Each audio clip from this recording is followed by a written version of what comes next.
ಏನ್ ಹೇಳ್ತಾರೆ ಚಕ್ರವರ್ತಿ ಸೂಲಿಬೆಲೆ, ಮುಸ್ಲಿಮರ ಹೆಣ್ಮಕ್ಳನ್ನ ಮದುವೆ ಆಗಲಿ. ಯಾವ ಲೆಕ್ಕಾಚಾರ ಇಟ್ಟು ಯಾವ ಸೀಮೆಯ ಪ್ರೊಫೆಸರ್ ಆಗಿದೆಯಾ ಅಂತ ಚಕ್ರವರ್ತಿ ಸೂಲಿಬೆಲೆ ನಮಗೆ ಅರ್ಥ ಆಗುದಿಲ್ಲ. ನನ್ನ ಹತ್ರ ಬಾ, ಅಂಕಿಅಂಶ ಕೊಡ್ತೇನೆ ಚಕ್ರವರ್ತಿ ಸೂಲಿಬೆಲೆ, ನಿಮಗೆ ಅಂಕಿಅಂಶ ಬೇಕಾದ್ರೆ ನಾವು ಕೊಡ್ತೇವೆ. ಭಾರತ ದೇಶದಲ್ಲಿ 100 ಜನ ಇದ್ರೆ ಒಂದು ಹುಡುಗ ಒಂದು ಹುಡುಗಿ ಅಂತ ಆದ್ರೆ, ಒಂದು ಹುಡುಗ ಹುಡುಗಿ ಅಂತ ಆದ್ರೆ ಭಾರತ ದೇಶದಲ್ಲಿ 80% ಹಿಂದೂಗಳನ್ನ ಹಿಡ್ಕೊಳ್ಳುವ 80 ಜೋಡಿ ಆದ್ರೆ 40 ಗಂಡ ಹೆಂಡತಿ ಆಗ್ತಾರೆ. ಮುಸ್ಲಿಮರ ಸಂಖ್ಯೆ 20 ಹಿಡ್ಕೊಳ್ಳುವ 20 ಅಂದ್ರೆ 10 ಜೋಡಿ ಗಂಡ ಹೆಂಡತಿ ಆಗ್ತಾರೆ. ಒಂದು ಹೆಣ್ಣು ಮಗಳು 1 ವರ್ಷಕ್ಕೆ ಒಂದೇ ಬಾರಿ ಗರ್ಭ ಧರಿಸುವಂತದ್ದು, 1 ವರ್ಷದಲ್ಲಿ 9 ತಿಂಗಳಿಗೆ ಒಮ್ಮೆ ಆಕೆ ಪ್ರಸವ ಮಾಡುವಂತದ್ದು, ಹೆರಿಗೆ ಆಗುವಂತದ್ದು ಲೆಕ್ಕಾಚಾರ ಮಾಡುವ. ನಾವು ಮುಸ್ಲಿಮರಿದ್ದಾರೆ, ನಾನು ಮುಸ್ಲಿಂ ಇದ್ದೇನೆ. ಇವತ್ತು ಮುಸ್ಲಿಂ ಸಮುದಾಯದಲ್ಲಿ 3ಕ್ಕಿಂತ ಹೆಚ್ಚು ಮಕ್ಕಳಿಲ್ಲ, ನಿಮ್ಮ ಹಿಂದೂ ಸಮುದಾಯದಲ್ಲಿ 2ಕ್ಕಿಂತ ಹೆಚ್ಚು ಇಲ್ಲ. ಲೆಕ್ಕಾಚಾರ ಮಾಡುವ. 41 ವರ್ಷದಲ್ಲಿ 50 ಜೋಡಿಗಳಲ್ಲಿ ಹಿಂದೂಗಳ 40 ಜೋಡಿ ಹೆರಿಗೆ ಆದ್ರೆ 40 ಮಕ್ಕಳಾಗ್ತದೆ. ಮುಸ್ಲಿಮರ 10 ಜೋಡಿ ಪ್ರಸವ ಆದ್ರೆ 10 ಮಕ್ಕಳಾಗ್ತದೆ. 3 ವರ್ಷ ಲೆಕ್ಕಾಚಾರ ಮಾಡುವ. ಮುಸಲ್ಮಾನರಿಗೆ 10ರಾಗಿ 3 ವರ್ಷದಲ್ಲಿ 30 ಮಕ್ಕಳಾದ್ರೆ, ಹಿಂದೂಗಳ 40 ಜೋಡಿಯಲ್ಲಿ 2 ಮಕ್ಕಳಾದ್ರೆ 80 ಮಕ್ಕಳಾಗ್ತದೆ. 50 ಮತ್ತು 30 ಆದ್ರೆ ಹೇಗೆ ಸ್ವಾಮಿ ಮುಸ್ಲಿಮರ ಸಂಖ್ಯೆ ಹೆಚ್ಚಾಗುವುದು? ಈ ರೀತಿಯ ತಪ್ಪು ಅಂಕಿಅಂಶಗಳನ್ನು ಕೊಟ್ಟು ಜನರನ್ನ ತಪ್ಪು ದಾರಿಗಳಿರ್ತಕ್ಕಂಥ ಈ ರೀತಿಯ ಚಕ್ರವರ್ತಿ ಸೂಲಿಬೆಲೆ ಅಂತವರ ಮೇಲೆ ಕ್ರಮವನ್ನ ಕೈಗೊಂಡಿದ್ರೆ, ಅವರ ಮಾತಿಗೆ ಕಡಿವಾಣ ಹಾಕದಿದ್ರೆ ಈ ಜಿಲ್ಲೆಯಲ್ಲಿ ಈ ರೀತಿಯ ಅಶಾಂತಿ ಸೃಷ್ಟಿಯಾಗ್ತದೆ. ಏನು ಹಿಂದೂ ಹೆಣ್ಣು ಮಕ್ಕಳಿಗೆ ಇವತ್ತು ಅವರನ್ನು ಅವಮಾನ ಮಾಡ್ತಕ್ಕಂಥ ಕೆಲಸ. ಹಿಂದೆ ಕನ್ನಡಕ ಪ್ರಭಾಕರ ಭಟ್ ಹೇಳಿದ್ರು, ಮುಸ್ಲಿಂ ಹುಡುಗರು ಸೆಂಟುಗಳನ್ನ ಹಾಕಿ, ಗಮಗಮಿಸುವ ಸೆಂಟುಗಳನ್ನ ಹಾಕಿ, ಸುಗಂಧ ದ್ರವ್ಯವನ್ನು ಹಾಕಿ ಹೋಗ್ಕೊಂಡು ಹೋದ್ರೆ ಹಿಂದೂ ಹೆಣ್ಣು ಮಕ್ಕಳು ಮುಸಲ್ಮಾನಿ ಯುವಕರ ಹಿಂದೆ ಹೋಗ್ತಿರುತ್ತೆ. ಇನ್ನೊಂದು ಕಡೆಯಲ್ಲಿ ಚಕ್ರವರ್ತಿ ಸೂಲಿಬೆಲೆ ಬಂದು ಹಿಂದೂ ಹೆಣ್ಣು ಹುಡುಗರು ಮುಸ್ಲಿಂ ಹೆಣ್ಣು ಮಕ್ಕಳನ್ನ ಮದುವೆ ಆಗ್ಬೇಕಂತ ಇವತ್ತು ಆ ರೀತಿಯಾದಂತಹ ಒಂದು ದ್ವೇಷದ ಮಾತುಗಳನ್ನ ಹೇಳುವಂತ, ಇವತ್ತು ದ್ವೇಷದ ರಾಜಕಾರಣಕ್ಕೆ ಇವತ್ತು ಬೆಳತಕ್ಕಂತ ರೀತಿಯ ಮಾತುಗಳು ಖಂಡಿತವಾಗಿಯೂ ದಕ್ಷಿಣ ಕನ್ನಡ ಜಿಲ್ಲೆಯನ್ನ ಮತ್ತಷ್ಟು ಅಧಪಡುತ್ತಾರಂತ ಕೊಂಡೋಗ್ತದೆ ಎನ್ನುವಂತಹ ಈ ಸಂದರ್ಭದಲ್ಲಿ ಮುಸ್ಲಿಂ ಸಮುದಾಯದ ಬಗ್ಗೆ ಇವತ್ತು ಈ ರೀತಿಯ ಬಿಜೆಪಿಯ ಶಾಸಕರ ಹೇಳಿಕೆಗಳು ಇವತ್ತು ಮುಸ್ಲಿಂ ಸಮುದಾಯವನ್ನ ಖಂಡಿತವಾಗಿ ಘಾಸಿಗೊಳಿಸ್ತಾ ಇದೆ. ಮುಸ್ಲಿಂ ಸಮುದಾಯದ ಆ ತಾಳ್ಮೆ ಸಹನೆ ಖಂಡಿತವಾಗಿ ಈ ಜಿಲ್ಲೆಯಲ್ಲಿ ಇವತ್ತು ಯಾವುದೇ ರೀತಿಯ ಕೋಮು ಸಂಘರ್ಷ ಆಗದೆ ರೀತಿಯಲ್ಲಿ ನಡೆದುಕೊಂಡಿದೆ.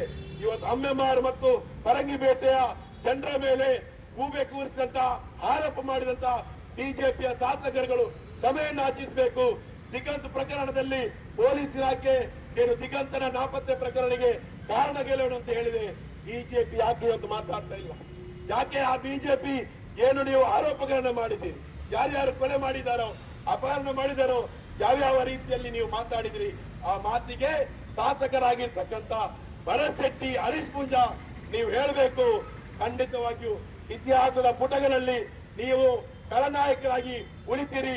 ನಿಮಗೆ ಚುನಾವಣೆಯಲ್ಲಿ ಮತಗಳು ಬಂದಿರಬಹುದು, ಆದ್ರೆ ಮತದಾರರ ಹೃದಯದಲ್ಲಿ ನೀವು ಸ್ಥಾನವನ್ನ ಕಳ್ಕೊಂಡಿದ್ದೀರಿ.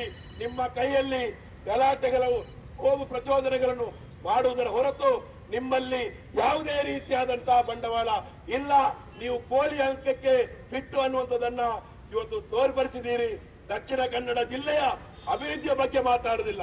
ಇವತ್ತು ನಮ್ಮ ದಕ್ಷಿಣ ಕನ್ನಡ ಜಿಲ್ಲೆಯಲ್ಲಿ ಒಬ್ಬರು ಶಾಸಕರು ಸ್ಪೀಕರ್ ಆಗಿದ್ದಾರೆ. ನಾವು ಬಡಿದು ನೋಡ್ಬೇಕಾಗ್ತದೆ. ಸ್ಪೀಕರ್ಗೆ ಈ ಮೈಕವನ್ನು ಬಡಿದಾಗ ಶಬ್ದ ಬರ್ತದೆ, ಆದ್ರೆ ಬೆಂಗಳೂರಿನಲ್ಲಿರ್ತಕ್ಕಂಥ ಸ್ಪೀಕರ್ಗೆ ದಕ್ಷಿಣ ಕನ್ನಡ ಜಿಲ್ಲೆಯಿಂದ ಕರೆಂಟ್ ಪಾಸ್ ಆಗ್ತಾ ಇಲ್ಲ. ಹಾಗಾಗಿ ದಕ್ಷಿಣ ಕನ್ನಡ ಜಿಲ್ಲೆಯ ಜನರ ಪರವಾಗಿರ್ಬೇಕಾದಂತ ಯುಟಿ ಖಾದರ್ ಅವರು ಕೂಡ ಸ್ಪೀಕರ್ ಆಗಿ ಅಲ್ಲಿ ಕೋಳಿ ಅಂಕದ ಬಗ್ಗೆ ಮಾತಾಡ್ತಾರೆ. ದಕ್ಷಿಣ ಕನ್ನಡದಲ್ಲಿ ಯಾವುದೇ ಸಮಸ್ಯೆ ಇಲ್ಲ ಅಂತ ಹೇಳಿ ಬಿಜೆಪಿ ಶಾಸಕರ ಮಾತಿಗೆ ಪೂರಕವಾಗಿದೆ.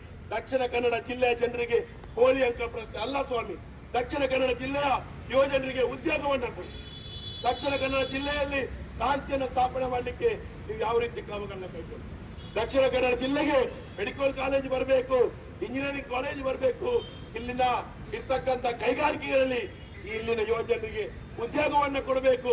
ಇಲ್ಲಿರ್ತಕ್ಕಂಥ ಅಭಿವೃದ್ಧಿಯನ್ನ ಯಾವ ರೀತಿಯಲ್ಲಿ ಮಾಡಬೇಕನ್ನುವಂತ ಬಗ್ಗೆ ಚರ್ಚೆಯನ್ನ ಮಾಡಲಿಕ್ಕೆ ಅವಕಾಶಗಳು ಸಿಗ್ತಾ ಇಲ್ಲ. ಇಂತಹ ಸಂದರ್ಭದಲ್ಲಿ ಬಿಜೆಪಿಯ ಶಾಸಕರು ಜಿಲ್ಲೆಯ ಅಭಿವೃದ್ಧಿಯ ಬಗ್ಗೆ ಇಲ್ಲ. ಶಾಸಕ ಕಾಮತ್ತು ತನ್ನ ಮೇಲೆ ಆಗಿರ್ತಕ್ಕಂಥ ಕಿಡಿಗೇಡಿತನ ಮಾಡಿ ಒಂದು ದೇವಸ್ಥಾನದ ಆ ಜಾತ್ರೆ ಸಂದರ್ಭದಲ್ಲಿ ಕಿಡಿಗೇಡಿತನ ಮಾಡಿ ಅಲ್ಲಿ ಯಾರೋ ಒಬ್ಬರ ಮೇಲೆ ಹಲ್ಲೆ ಮಾಡಲಿಕ್ಕೆ ಪ್ರಚೋದನೆ ಮಾಡಿರ್ತಕ್ಕಂಥದ್ದು. ಬಿಜೆಪಿಯವರು ಬಹಳ ದೊಡ್ಡ ರಾಜಾಂತ ಮಾಡಿ ವಿಧಾನಸಭೆಯ ಅಧಿವೇಶನದಲ್ಲಿ ಮಾತಾಡ್ತಾರೆ. ದಕ್ಷಿಣ ಕನ್ನಡ ಜಿಲ್ಲೆಯಲ್ಲಿ ಇದ್ಕೊಂಡು ಜಿಲ್ಲೆಗೆ ಬೆಂಕಿ ಕೊಡ್ತಕ್ಕಂಥ ಕೆಲಸವನ್ನ ಮಾಡಿದೆ. ಹಿಂದೆ ಕಾರ್ತಿಕ್ ಅನ್ನುವಂತ ಹುಡುಗ ನಾಪತ್ತೆ ಪ್ರಕರಣ ಆದಾಗ, ಕೊಲೆಯಾದಾಗ ಅದೇ ಸಂದರ್ಭದಲ್ಲಿ ಬಿಜೆಪಿಯ ಎಂಪಿ ಆಗಿದ್ದಂತ ನಳಿನ್ ಕುಮಾರ್ ಕಟೀಲ್ ಜಿಲ್ಲೆಗೆ ಬೆಂಕಿ ಹತ್ತೀನಿ ಅನ್ನುವಂತ ರೀತಿಯಲ್ಲಿ ಮಾತಾಡಿ ಕೊನೆಗೆ ಕಾರ್ತಿಕನ ಸಹೋದರಿಯೇ ಆ ಕೊಲೆ ಮಾಡಿದ್ದನ್ನು ಗೊತ್ತಾದಾಗ ಬಾಲ ಮಡಚಿ ಹೋದಂತವರು ಮತ್ತೆ ಇವತ್ತು ದಿಗಂತನ ನಾಪತ್ತೆ ಪ್ರಕರಣದಲ್ಲಿ ಮತ್ತೆ ಪ್ರತ್ಯಕ್ಷ ಇದ್ದಾರೆ.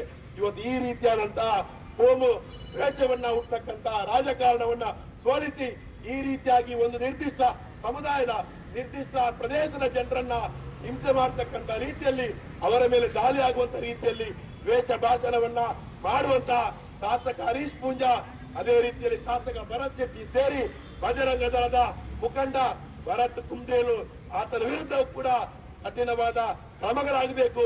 ಈ ಜಿಲ್ಲೆಗೆ ಬಂದು ದೇಶ ಭಾಷಣ ಮಾಡುವಂತ ಚಕ್ರವರ್ತಿ ಸೂಲಿಬೆಲೆ ಮೇಲೆ ಕೂಡ ಪ್ರಕರಣ ದಾಖಲಾಗಬೇಕು.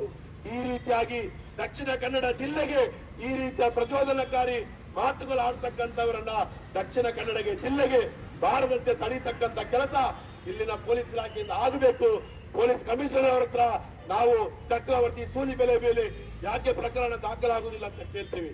ನಾವೊಂದು ಪ್ರತಿಭಟನೆ ಮಾಡಿದ್ರೆ ಅಥವಾ ನಾವೊಂದು ಪ್ರತಿಭಟನೆಯನ್ನು ನಡೆಸುವಂತ ಸಂದರ್ಭದಲ್ಲಿ ಅನುಮತಿಯಲ್ಲಿ ಆಗುವಂತಹ ವಿಚಾರಗಳನ್ನು ಇಟ್ಕೊಂಡು ನಮ್ಮ ಮೇಲೆ ಎಷ್ಟು ಎಫ್ಐಆರ್ ಗಳನ್ನ ದಾಖಲು ಮಾಡಿದ್ದೀರಿ.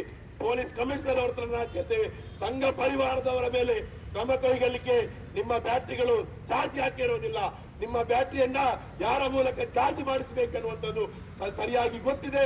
ಇವತ್ತು ಈ ರೀತಿಯಾದಂತಹ ಪೊಲೀಸ್ ಇಲಾಖೆಯ ಎರಡು ಬಗೆಯ ಧೋರಣೆಯನ್ನ ನಾವು ವಿರೋಧ ಮಾಡ್ತೀವಿ. ಕೂಡಲೇ ಕರ್ನಾಟಕ ಸರ್ಕಾರದ ಗೃಹ ಮಂತ್ರಿಗಳು, ಮುಖ್ಯಮಂತ್ರಿಗಳು ದ್ವೇಷ ಭಾಷಣ ಮಾಡಿರ್ತಕ್ಕಂಥವರ ವಿರುದ್ಧ ನೀವು ಕೂಡಲೇ ಪ್ರಕರಣವನ್ನ ದಾಖಲು ಮಾಡಬೇಕೆನ್ನುವಂತ ಒತ್ತಾಯವನ್ನ ಮಾಡ್ತಾ ಈ ಪ್ರತಿಭಟನೆಯಲ್ಲಿ